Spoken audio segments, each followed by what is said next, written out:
আপোনাৰ চাৰিচকীয়া অথবা দুচকীয়া বাহনখন পৰিষ্কাৰ কৰি ৰখাত সহায় কৰে এইসকলে।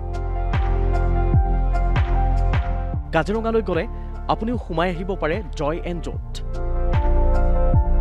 এগৰাকী উচ্চ শিক্ষিত যুৱতীয়ে কৰ্ম নিদৰ্শন দাঙি ধৰিছে এনেদৰে। আধুনিক প্ৰযুক্তিৰে আৰম্ভ কৰিছে হাইড্ৰলিক কাৰ ৱাশ্বিং চেণ্টাৰ। তেওঁৰ নাম ৰবীনা বৰা। প্ৰতিদিনে তেওঁ 10,000 পৰা 15,000কৈ টকা উপাৰ্জন কৰিবলৈ সক্ষম হৈছে এই বাহন পৰিষ্কাৰ কৰা কাৰ্যৰে। বাহিৰত মই জব কৰি আছিলোঁ আৰু মোৰ নিজৰ কিবা এটা কৰা বহুত ইচ্ছা আছিলে আৰু নিজৰ কিবা এটা হওক মই কাৰোবাক এমপ্লয়মেণ্ট দিব পাৰোঁ। মই আগতে কাৰোবাৰ আণ্ডাৰতে কাম কৰিছিলোঁ, তো সেইকাৰণে মই এইটো বিজনেছ ভাল পাওঁ।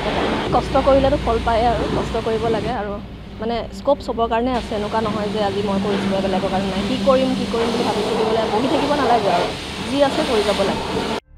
কাজিৰঙালৈ অহা দেশী বিদেশী পৰ্যটকে বাহনসমূহ ইয়াতে পৰিষ্কাৰ কৰিবলৈ সুযোগ লাভ কৰিছে। সম্প্ৰতি ৰবীনা বৰাৰ এই উদ্যোগ সকলোৰে বাবে আদৰ্শ হৈছে। গোলাঘাটৰ পৰা সুজিত ঘোষ, বাতৰি বিভাগ, DD অসম।